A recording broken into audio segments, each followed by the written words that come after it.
Hi Chitku పిల్లలు, welcome to చిట్టి కథలు. నేను మీ చిట్టి. ఈరోజు మనం వినబోయే కథ ఏంటంటే, అనగనగా ఒక అడవి. ఆ అడవిలో elephant, lion, tiger, monkey, giraffe ఈ యానిమల్స్ అన్నిటితో పాటు టార్టాయిస్ అండ్ ఒక ర్యాబిట్ కూడా ఉండేది. ఒకరోజు ఈ ర్యాబిట్ టార్టాయిస్ దగ్గరికి వెళ్ళి, హే టార్టాయిస్, నీకు తెలుసా నేను నీకన్నా చాలా ఫాస్ట్గా పరిగెత్తగలనని అని చెప్పింది.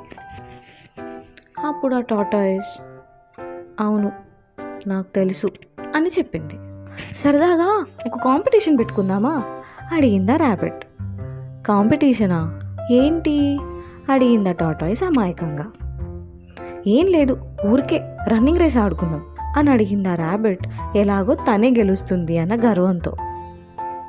దానికి టార్టాయిస్ సరే అని ఒప్పుకుంది.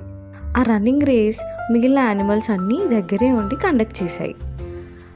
గెట్ సెట్ గో అని ఎలిఫెంట్ అనగానే ర్యాబిట్ పరిగెత్తింది చాలా ఫాస్ట్గా. టార్టాయిస్ ఏమో మెల్లిగా నడుచుకుంటూ వెళ్తోంది. కాసేపటి తర్వాత ర్యాబిట్కి ఆయాసం వచ్చి ఆగిపోయింది.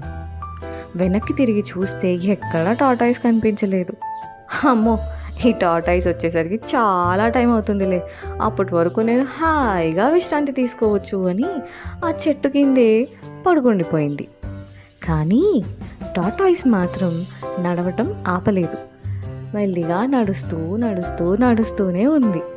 ఇంకాసేపటి తర్వాత ర్యాబిట్కి మెలకు వచ్చి చూసేసరికి టార్టాయిస్ అంత దూరంలో ఉంది. ఏంటి టార్టాయిస్ అప్పుడే అంత దూరం వెళ్ళిపోయిందా అని ఫాస్ట్గా పరిగెత్తినా ఏమీ లాభం లేదు.